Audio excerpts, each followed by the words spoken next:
The album is called For Your Entertainment. And I've had enough of talking about other people's issues. Let's talk about the record. Thank you. Because last time you were here, we talked about sheet drag. Mm-hmm. About who? Sheet drag, how you would do drag, wrapping up yourself in sheet. I can't believe I talked about that. It was fabulous.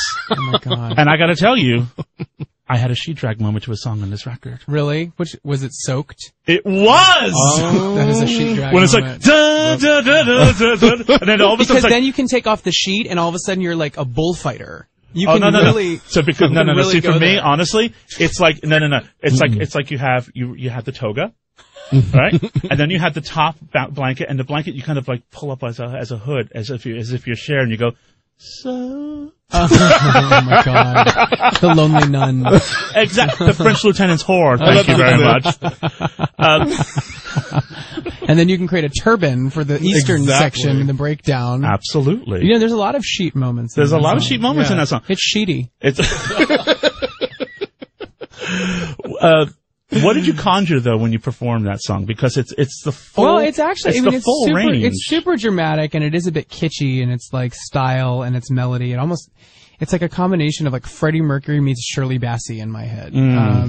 But I think that lyrically, it's actually really reaching deep. I think it's about, the way I interpret it, it's a song written by Muse, Matt Bellamy from Muse, and the fact that they gave me a song is like amazing. It blew my mind. I love Muse. It's an incredible band. I sang a song of theirs this tour on the Idols Live tour, Starlight. I think they're incredible. They're so their own sound. And when I got that song, I was blown away. I was so honored. And I think that the lyrics, to me personally, are about one night stands, like drunken one night stands. I think that's what it's about, being soaked like in booze and just like searching for something to fill that void. And I'm not talking the physical void. No. I'm talking about that emotional, that search for something, for love, for fulfillment, for substance, and how people go into these downward spirals and these vicious cycles over and over again, and just go out and they drink every night, and you see that guy every night at the bar, or that girl, or that tranny, and they're just searching, and it is always the same thing, and that's what the song says, is it's it's not the first time, it's not the worst crime, and your soul will be okay. So there is a light at the end of the tunnel, which I think is the beauty of the song, is that it's not completely hopeless. There's something to look forward to, but you got to get out of that spiral. You got to get out of the same old. You got to search for something, wait for something with meaning. You brought something up when you talked to Rolling Stone backstage at the AMAs that I want to kind of dig in with you a little bit more. And this has nothing to do with being straight or gay, but dig into me. Shane, please leave the room. But I mean, you're like in this line of guys, right? We're talking like, you're thinking like Elvis Presley, Elvis Costello, Iggy Pop, David Bowie. These guys who have played with imagery and sexuality. Yeah, mixing the masculine and the feminine. Thinking about, the whole Ziggy Stardust, Rock With Your Cock Out during the Stooges. People freak out. They freaked out during Bowie. They freaked out during Elvis. No one even understands who Iggy Pop is. For real. Rihanna's performing in bandages. Yeah. So why are people so afraid of men? I don't know. Whether you're straight or gay, why are they so afraid of men being a little bendy in their interpretation? I think that people in this country like things very black and white. And I think when it gets gray, it gets really uncomfortable, and they don't know what to do because it's scary. Do you think they're afraid because they're getting turned on too? I wouldn't even venture to explain why. It's beyond me why. Because the circles I run in, and it's not a question. There's no why. People are like into it.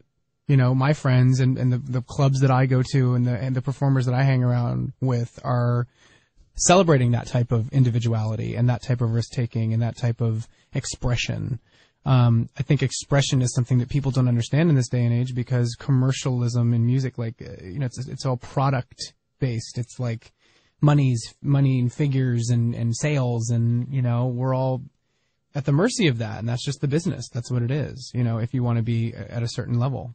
And I don't know. I think why ask why at this point, but recognizing it and calling it out is the first step, and that's what I'm trying to do.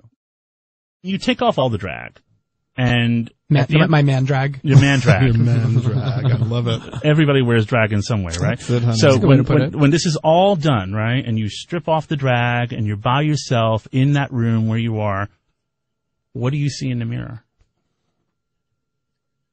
I see, okay, I need a couple more hours of sleep. When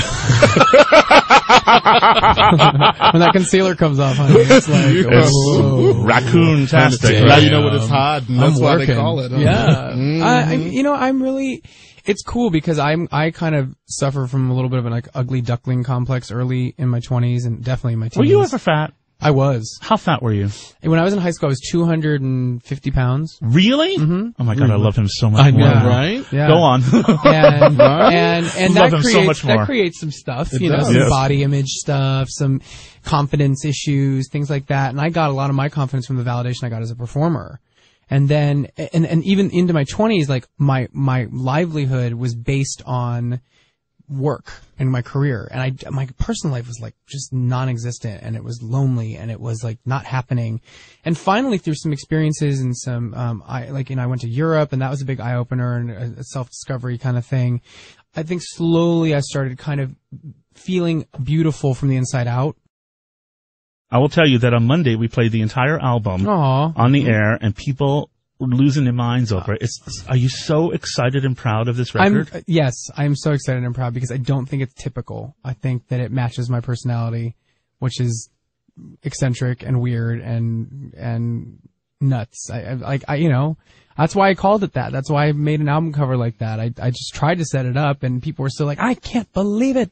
What is he doing? And with this AMA performance, I hear, feedback like, we're so offended. And then yet the flip side of it is, yes, finally, So there's again, it's like Idol. Like, I feel like there's a polarizing effect, and I'm really glad to have that. I think that's exactly. Cool. Because isn't that what this week in your life is all about? The record's out. Yeah.